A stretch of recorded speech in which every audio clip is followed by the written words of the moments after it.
What if Jupiter and Saturn collide. दोस्तों, अगर आप अंतरिक्ष में रुचि रखते हैं तो हमारी ये वीडियो आपको बहुत ही ज्यादा पसंद आने वाली है। तो अपनी कुर्सी की पेटी बांध लीजिए, क्योंकि आज हम आपको ले जाने वाले हैं अंतरिक्ष की सैर पर। दिसंबर 2020 में स्पेस में एक ऐसी स्थिति पैदा हुई थी जो लगभग 800 साल बाद देखी गई थी। इंग्लिश कैलेंडर के अकॉर्डिंग 21 दिसंबर 2020 की रात सबसे लंबी रात थी और दिन साल 2020 का सबसे छोटा दिन था। ऐसे में सभी खगोलीय वैज्ञानिकों की नजरें इसी घटना पर थी। जी हाँ, हम बात कर रहे हैं खगोल विज्ञान की दृष्टि से ऐतिहासिक उस दिन की, जब दो बड़े ग्रह शनि और बृहस्पति आमने सामने आए थे। जानकारों की माने तो बृहस्पति और शनि ग्रह के इतने पास आने की ऐसी घटनाएं बहुत ही रेयर होती हैं। जैसा कि हमने आपको पहले ही बताया कि पिछली बार शनि और बृहस्पति 800 साल पहले इस स्थिति में आए थे। अब ऐसे में मन में कई सवाल आते हैं कि जब जुपिटर और सैटर्न जैसे दो बड़े ग्रह स्पेस में साथ आते हैं तो क्या होता है, और क्या होगा अगर कभी ये टकरा गए? क्या इनके टकराने का हम पर भी कोई असर होगा? और इन सभी सवालों के जवाब मिलेंगे आपको हमारे आज के इस वीडियो में। The great conjunction. दोस्तों, शनि और बृहस्पति ब्रह्मांड में सबसे सुस्त चाल से चलने वाले ग्रह हैं।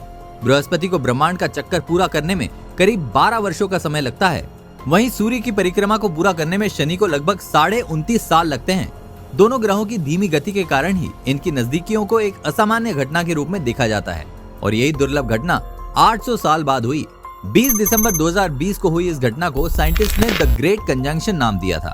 800 सालों बाद ऐसा हुआ था जब दो विशालकाय ग्रहों को एक ही टेलीस्कोप में देखा जा सका। नेकेड आई से देखने पर तो ये बिल्कुल ऐसे लग रहे थे जैसे ये दोनों प्लैनेट एक ही स्टार हो। वैसे तो ये दोनों प्लैनेट सन की ऑर्बिट में चक्कर लगाते हुए हर 20 साल में आमने सामने आते हैं, लेकिन इनके बीच की दूरी में फर्क होता है। और 21 दिसंबर 2020 को जब ये दोनों ग्रह आमने सामने आए तो इनकी दूरी इतनी कम थी कि पृथ्वी से देखने पर बिल्कुल ऐसा लगा जैसे ये दोनों प्लैनेट बिल्कुल अगल बगल में ही रखे हुए हों। इसके अलावा 2020 में जब ये घटना हुई तो ये दोनों ही प्लैनेट अर्थ से माइक्रोस्कोपिक सीध में थे, और इसी वजह से इस घटना को लोगों ने अपने घरों की छत से बिना किसी माइक्रोस्कोपिक डिवाइस की मदद से देखा। ये बहुत ही रेयर खगोलीय घटना सनसेट के बाद पश्चिम दिशा में लगभग 1 घंटे तक देखी गई थी। आपने इस घटना को देखा था या नहीं? अपना जवाब हमें कमेंट करके बताइए। कितनी दूरी पर थे ये दोनों ग्रह? जैसा कि हमने अभी आपको बताया कि धरती से देखने पर ये दोनों ग्रह एक दूसरे के बिल्कुल पास दिख रहे थे, मानो इन्हें साथ रख दिया हो।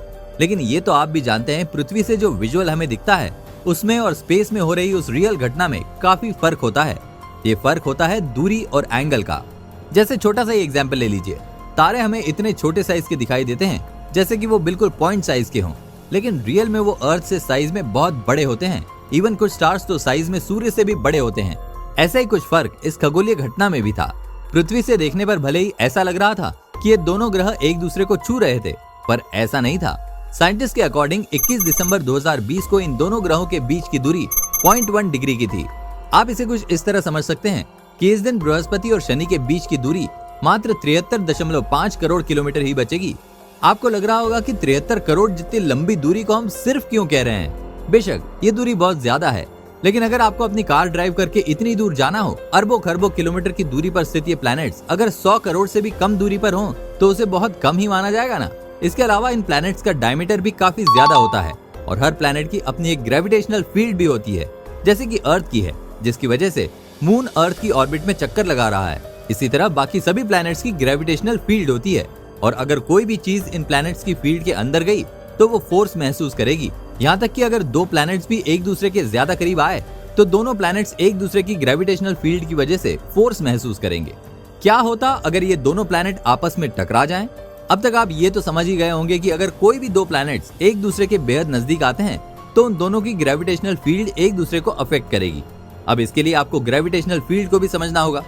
होता क्या है कि स्पेस में हर ऑब्जेक्ट के पास एक क्षमता होती है कि वो दूसरे ऑब्जेक्ट को अपनी ओर आकर्षित कर सकता है, और जिस रेंज में ये फोर्स काम करता है उसे ही हम ग्रेविटेशनल फील्ड कहते हैं। इसको आप बिल्कुल किसी मैग्नेट की तरह समझ सकते हैं। जैसे आप मैग्नेट से कुछ दूरी पर कोई आयरन मटेरियल रखते हैं तो मैग्नेट उसे अपनी तरफ खींच लेता है, लेकिन बहुत दूर रखने पर कोई असर नहीं होता। दूसरा ये भी है कि अगर आप किसी छोटे मैग्नेट को बड़े से लोहे के ब्लॉक के पास रखेंगे तो ब्लॉक मूव नहीं करेगा। उस कंडीशन में मैग्नेट उस पर चिपक जाएगा। ऐसा ही कुछ स्पेस में प्लैनेट्स के साथ होता है। जिस प्लैनेट की ग्रेविटेशनल फील्ड स्ट्रांग है वो प्लैनेट वीक ग्रेविटेशनल फील्ड वाले प्लैनेट या ऑब्जेक्ट को अपनी ऑर्बिट में आकर्षित कर लेता है। जैसे कि अर्थ की ग्रेविटेशनल फील्ड मून से स्ट्रांग है तो मून अर्थ की ऑर्बिट में चक्कर लगाता है और सन की ग्रेविटेशनल फील्ड पृथ्वी, मंगल, बृहस्पति और शनि जैसे ग्रहों से स्ट्रांग है तो ये सभी सूर्य के चारों ओर चक्कर लगाते हैं। क्या आप सूर्य की ऑर्बिट में चक्कर लगाने वाले सभी ग्रहों के नाम जानते हैं? अपना जवाब हमें कमेंट सेक्शन में दीजिए। लेकिन अर्थ और मून, सन और बाकी प्लैनेट्स की ग्रेविटेशनल फील्ड में बहुत अंतर होता है। अगर दो ऑलमोस्ट सेम ग्रेविटेशनल फील्ड वाले प्लैनेट्स एक दूसरे के नजदीक आ जाएं, तो क्या होगा? चूंकि हम सैटर्न और जुपिटर के कोलिजन की बात कर रहे हैं, तो सबसे पहले आपको बता दें कि शनि ग्रह की ग्रेविटेशनल फील्ड 10.5 न्यूटन पर केजी है।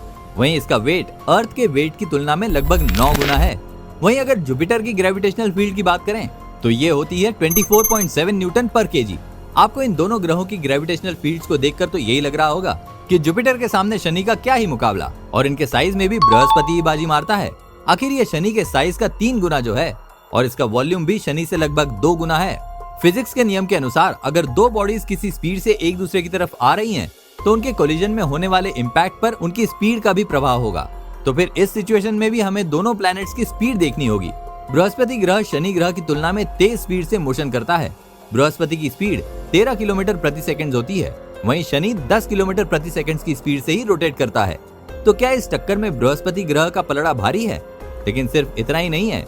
असल में यहाँ पर हम एक बात भूल रहे हैं कि शनि के आसपास रिंग्स होती हैं, और इस रिंग के अंदर हजारों मून्स और मूनलेट्स होते हैं। अब अगर बृहस्पति और शनि आपस में टकराएंगे, तो जाहिर तौर पर शनि के इर्द गिर्द घूम रहे इन मून्स और मूनलेट्स का भी इस कोलिजन पर कुछ तो प्रभाव होगा ही। और जब शनि और बृहस्पति एक दूसरे के काफी नजदीक आएंगे, तो जुपिटर की स्ट्रॉन्ग ग्रेविटेशनल फील्ड इन मूनलेट्स पर भी असर डालेगी। ऐसा ही कुछ हुआ था जब 1994 में शूमेकर-लेवी 9 नाम का एक कॉमेट जुपिटर के करीब आया था। तब कॉमेट जुपिटर की स्ट्रॉन्ग ग्रेविटेशनल फील्ड की वजह से इससे टकरा गया था। वैसे तो ये कॉमेट 2 किलोमीटर वाइड था, लेकिन जुपिटर की ग्रेविटी की वजह से ये कॉमेट पूरी तरह टूट गया। ये कोलिजन इतना भयंकर था कि जुपिटर पर इसके टकराने का फोर्स 300 मिलियन एटॉमिक बॉम्ब का था, और इसकी वजह से जुपिटर का टेम्परेचर 40,000 डिग्री सेल्सियस तक बढ़ गया था। टाइटन, शनि का सबसे बड़ा मून, उस कॉमेट से लगभग 2000 गुना ज्यादा था। तो आप अंदाजा लगा ही सकते हैं कि अगर ये जुपिटर से टकराया तो कितना मैसिव कोलिजन होगा। इसके अलावा क्योंकि ये दोनों प्लैनेट्स गैसेस से बने हुए हैं और इनका बहुत ही कम हिस्सा सॉलिड है, इसलिए अगर ये दोनों प्लैनेट्स टकराएं तो ये आपस में मर्ज होना शुरू कर देंगे, और इससे इतना टेम्परेचर बढ़ जाएगा कि जुपिटर में केमिकल रिएक्शन होने लगेगी। बृहस्पति ग्रह पर आयरन और सिलिकेट की मात्रा बढ़ जाएगी, यहाँ तक कि वहाँ पानी भी उत्पन्न हो सकता है। लगभग 400 करोड़ वर्ष पहले ऐसी ही एक घटना हुई थी जिसमें एक प्लैनेट जुपिटर से टकराया था, और इस कोलिजन में जुपिटर की इनर कोर डाइल्यूट हो गई थी। लेकिन अगर शनि जुपिटर से टकराया तो उसका इम्पैक्ट इस घटना से लगभग 10 गुना होगा, और सबसे बड़े ग्रह का कुछ हिस्सा टुकड़ों में विभाजित होकर स्पेस में बिखर जाएगा। ये सभी हिस्से मिलकर एक नई स्पेस बॉडी भी बना सकते हैं, जिससे हम शायद न्यू जुपिटर या जुपिटरनस नाम देंगे। लेकिन ये घटना इतनी भी सामान्य नहीं होगी जितना सुनने में प्रतीत हो रही है। आपको पता ही होगा कि जुपिटर को फेल्ड स्टार कहा जाता है, लेकिन जुपिटर से निकला ये हिस्सा उससे कहीं ज्यादा पावरफुल होगा। ऐसा भी हो सकता है कि न्यूक्लियर फ्यूजन की वजह से जुपिटरनस एक स्टार हो, लेकिन हमारे सोलर सिस्टम में 2 स्टार्स का होना भी बेहद खतरनाक हो सकता है। लेकिन आपको चिंता करने की बिल्कुल जरूरत नहीं है, क्योंकि जुपिटरनस का मास जुपिटर की तुलना में 30% ही ज्यादा होगा, जबकि न्यूक्लियर फ्यूजन इग्निशन के लिए जुपिटर से 75 गुना मास की जरूरत होगी। यानी आपको घबराने की जरूरत नहीं है, क्योंकि इस कोलिजन के बाद भी अर्थ पर लाइफ कंटिन्यू रहेगी ही। हमारी ये जानकारी आपको कैसी लगी? अपना जवाब हमें कमेंट करके बताइए। ऐसी ही अन्य रोचक जानकारियों के लिए हमारे चैनल को सब्सक्राइब करना न भूलें। मिलते हैं अगले वीडियो में। Bye bye.